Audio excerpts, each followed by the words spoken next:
Oi! Hoje eu quero falar com vocês sobre aplicativos de celular. Então, a gente tem aí muitas pessoas que utilizam o celular como ferramenta, né? Lembrando que o celular é uma ferramenta para trabalhar algumas habilidades da pessoa com autismo. Não é a babá do seu filho, não é a babá da pessoa com autismo que vai fazer com que a criança se acalme ou fique o dia inteiro lá largada em algum lugar mexendo no celular. Então, a gente tem que realmente evitar esse tempo de tela o máximo possível, né? Então, para crianças de 0 a 2 anos, tempo de tela é 0. Então, a gente não vai expor essa criança nem a televisão, nem a tablet, nem a celular. Um erro muito comum que a gente vê das mães e das pessoas que são cuidadoras dessas crianças. Então, a gente precisa ter muita atenção nisso. Então, conforme a criança vai crescendo, a gente pode ir aumentando um pouquinho o tempo de tela dela, né? Mas contanto que a gente controle os conteúdos que estão sendo expostos a essa criança, principalmente os conteúdos de vídeo. O que eu quero dizer com isso? A gente não deve expor essa criança a conteúdos de YouTube, né? Porque aqueles vídeos do YouTube vão rodando e muitas vezes tem conteúdos que estão implícitos em algumas situações que a gente não tem controle, né?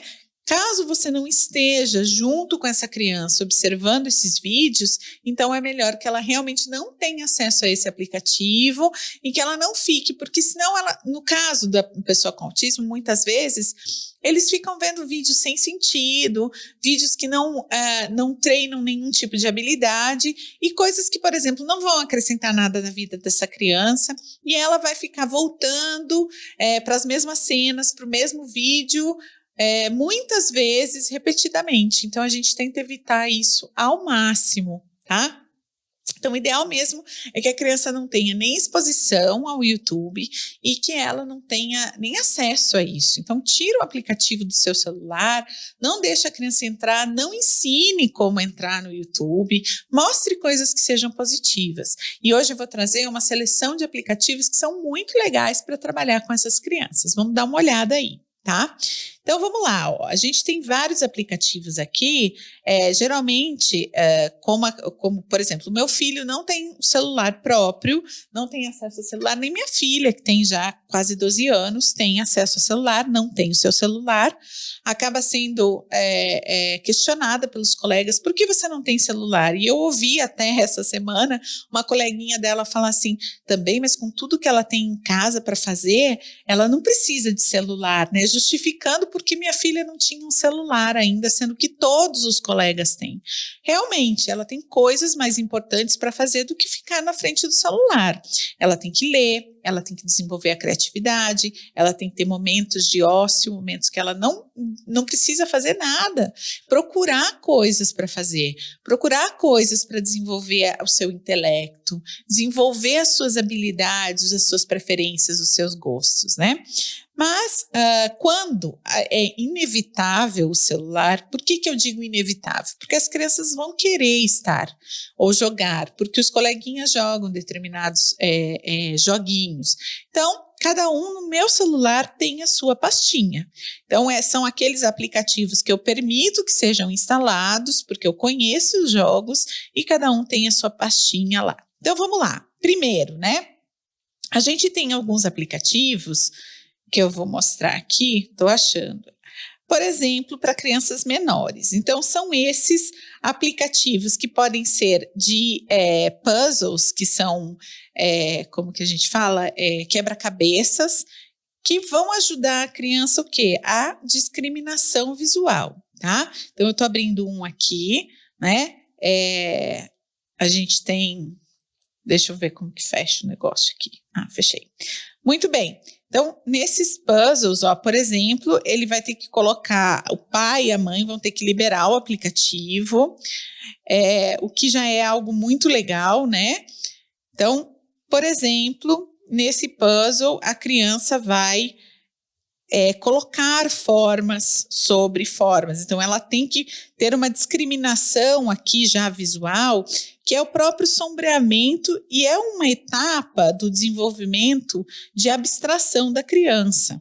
Então, isso aqui é um treino. queira ou não, porque a criança ela está partindo de uma figura completa para uma forma abstrata, que é essa forma que tem só o contorno.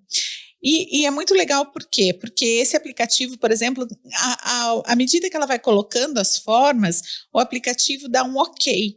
Então, ela vai sendo condicionada à questão da resposta.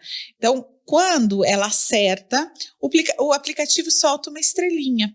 E isso é bem legal, né? Porque a criança ela vai aprendendo que quando ela está certa, ela tem uma recompensa. E isso também é um reforçador. Tá? Então, dentro desse hall aí de aplicativos, a gente tem vários, tá? Então, é bom que vocês já incentivem as crianças a usarem esse tipo de aplicativo e não vídeos de YouTube, por exemplo, né? E aí a gente pode trabalhar várias outras coisas, por exemplo, falar com a criança, você vai colocar o que agora? A ovelha, colocou a ovelha, coloca a cabra. Repete, fala cabra, coloca o pato, né? E assim a gente vai construindo o repertório também de forma lúdica para essa criança, certo? Então, esses aplicativos, e existem assim, uma quantidade enorme de aplicativos que vão trabalhar essas situações, e esses, por exemplo, aqui, esse que eu estou mostrando, é um aplicativo que requer, por exemplo, a percepção do que está pintado, o que não está pintado. Então, e aí se pede para a criança, o próprio aplicativo, ele alerta a criança o local que ela deve pintar próximo. E isso faz com que ela tenha atenção aonde vai aparecer lá o bichinho pulando para ela poder completar a cena, e a cena vai se tornando cada vez mais complexa, né? Então, é bem interessante também, as crianças gostam. Isso para crianças na primeira infância, quando elas estão treinando as primeiras habilidades, tá? Depois a gente vai para coisas um pouco mais complexas. A partir do momento que a criança começa a perder interesse nesses aplicativos que são mais simples, a gente vê que ela já construiu algumas habilidades, porque ela acaba entendendo que aquilo é feito para crianças menores, ou seja, aquelas habilidades já foram adquiridas. Então, esses aplicativos já não representam mais um desafio.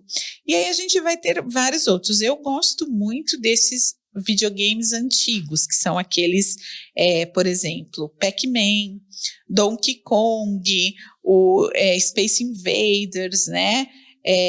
E nesses jogos, a criança vai desenvolver uma série de habilidades.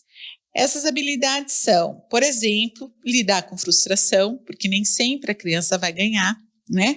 No caso do Pac-Man, por exemplo, muitas vezes os monstrinhos vão comer o Pac-Man e ela vai começando a criar estratégias.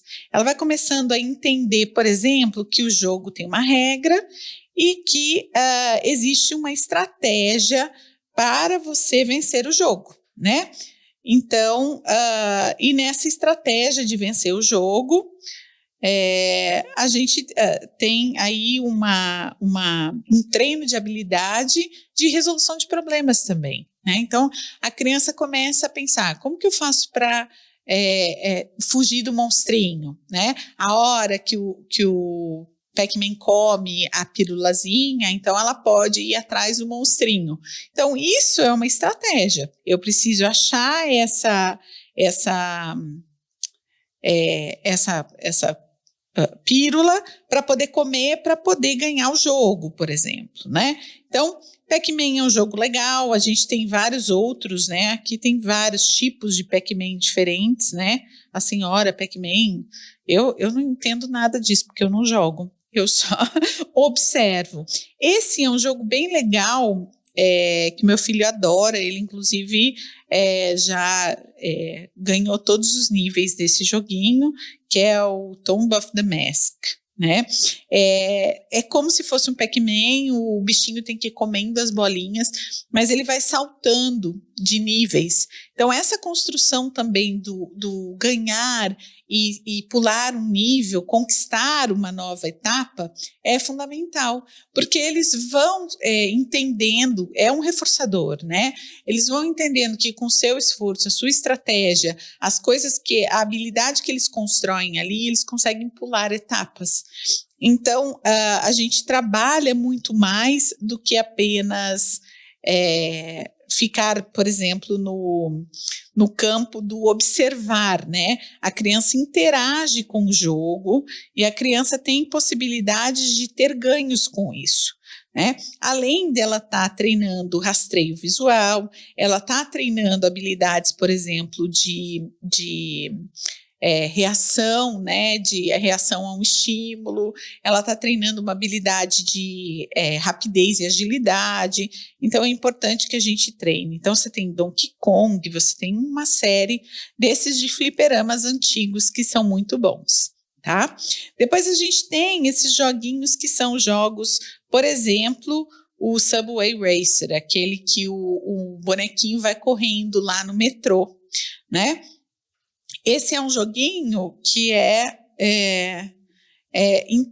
interessantíssimo, porque é um jogo de rastreio visual, de atenção, é um jogo de agilidade, é um jogo que vai treinar essas habilidades. Então, a criança precisa concentrar na hora de fazer. Ela não simplesmente mexe ou aperta, ela tem que raciocinar. Para que lado eu vou, qual a estratégia que eu vou usar, né? Então, são jogos mais complexos? Sim, mas eles vão mudando de nível, eles vão adquirindo coisas dentro do próprio jogo, e isso é importante para a pessoa com autismo, que ela não fique naquele básico ação e reação.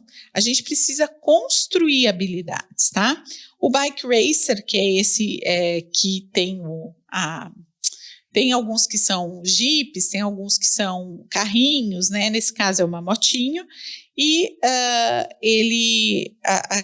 a criança joga e ele vai, por exemplo, mexendo esse carrinho essa motinho, conforme o desenho vai saindo. Ó, eu sou ótima nisso, né, gente? Sou péssima.